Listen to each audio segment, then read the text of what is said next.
Kur gruaja kuptoi se një vajzë e vogël po vithte nga dyqani i saj, ajo e ndoqi me shpresën për të zbuluar se ku po shkonte.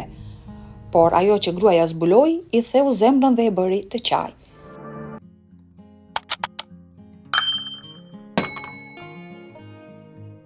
Kimberly Cook kishte shumë vite që e zotëronte dyqanin e saj ushqimor. Njerëzit hynin dhe dilnin, duke bler çfarë ju nevojitej, dhe ndër vite ajo kishte arritur të njihte shumë prej tyre. Ajo njihte pothuajse të gjithë ata që frekuentonin dyqanin e saj, ndërsa një ditë diçka i tërhoqi vëmendjen.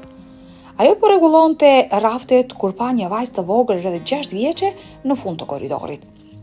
Kimberly nuk e kishte parë më parë, por për disa ditë me radhë, ajo vinte çdo ditë në të njëjtën orë, merrte ushqimin e mbetur nga koshi i mbeturinave të dyqanit dhe ikte me vrap.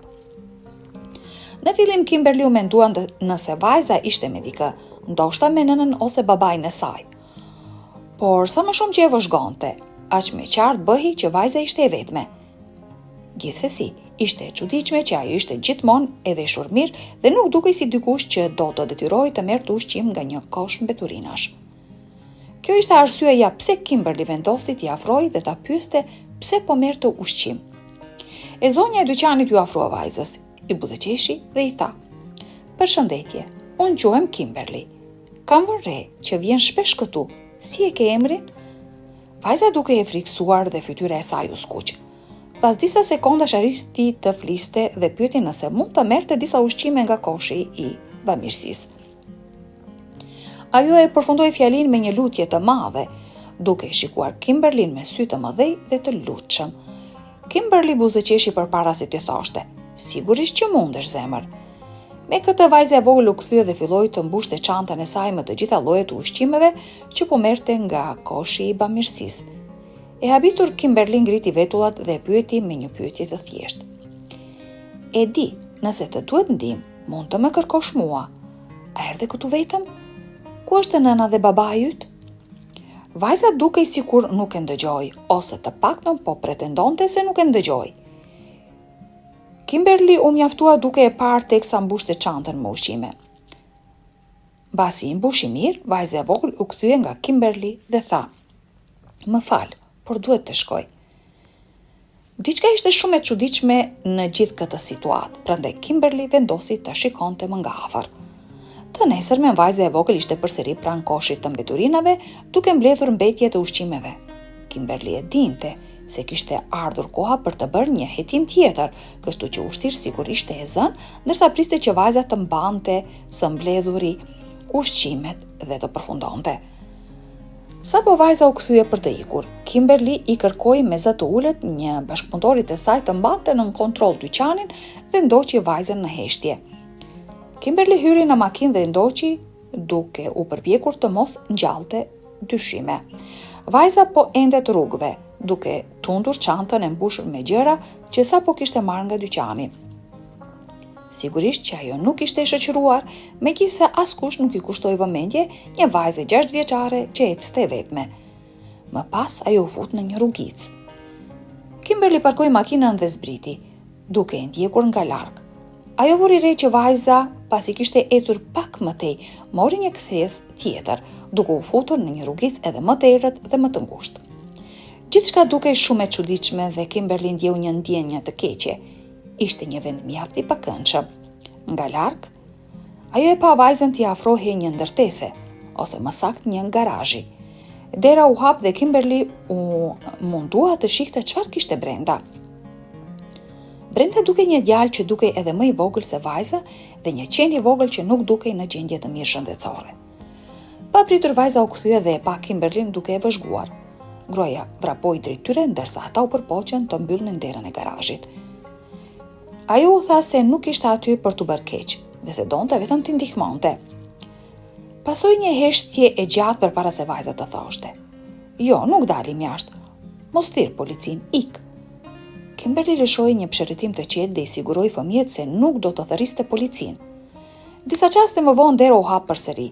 Këtë herë ishte vetëm vajza dhe askush tjetër. "Ku janë foshnja dhe qeni?"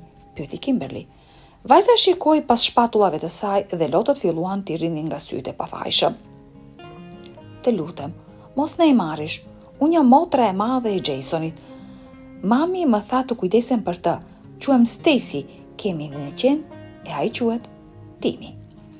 Kimberly e pyeti pse ndodheshin në garazh, a nuk kishin një shtëpi ku të shkonin.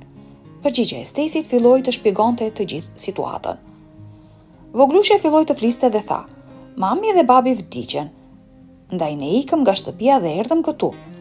Pastaj zonja Green na tha se me që mami dhe babi vdiqën në zjarr, policia do të na kapte dhe do të na çonte diku tjetër. Por unë nuk e dua këtë. Kjo ndodhi 2 javë më parë. Po luanim jashtë dhe ndodhi një zjarr. Mami dhe babi u çuan në spital, por nuk u kthyen më kurrë." Tani Kimberly kishte lot në sy. Ajo ishte jashtëzakonisht e shqetësuar për këta fëmijë të gjorë dhe e kuptonte pse vajza vinte në dyqanin e saj për të marrë ushqim. Por ajo nuk mundi t'i linte aty, ndaj u tha të vinin me të, duke i premtuar se do t'i merrte me vete dhe do t'i çonte tek veterineri bashkë me qenin. Stacy dukej se kishte besim te Kimberly dhe tundi kokën. Pranoi të shkonte vetëm nëse nuk do të ndanin nga Jasoni dhe Timmy. Nga dal Jasoni doli nga këndi i errët i garazhit duke mbajtur qenin në krah. Kimberly i çoi në shtëpinë e saj, ku i priste burri i saj i tronditur John. Burri propozoi të telefononin policin, por Kimberly i tha se u kishte premtuar fëmijëve që nuk do ta bënte këtë. Gjatë 2 javëve në vijim, Kimberly kërkoi nëpër gazeta dhe grupe lokale online për të parë nëse dikush po kërkonte për 2 fëmijët dhe qenin, por askush nuk dukej se kujdesej për ta. Zonja Green, për të cilën foli Stacy, ishte një fëmijë e moshuar dhe nuk mund të kujdesej vetë për 2 fëmijët e vegjël. Kimberly dhe John u ndjen të bllokuar. Për shkak të sëmundjes së Johnit, ata nuk kishin menduar të kishin fëmijë të tyre, por ndoshta kjo ishte mënyra e universit për t'i ndihmuar të krijonin një familje. Ishte qartë që vëlla e motër kishin nevojë për dashuri dhe kujdes dhe po lulëzonin ndërsa jetonin me ta. Një muaj më vonë, Johnny dhe Kimberly vendosën t'i adoptonin. Ata morën edhe Timmyn, i cili po rikuperohej. Filluan procedurat ligjore dhe ky proces gjati shumë, por në fund, Jasoni dhe Stacy u bën fëmijët e tyre.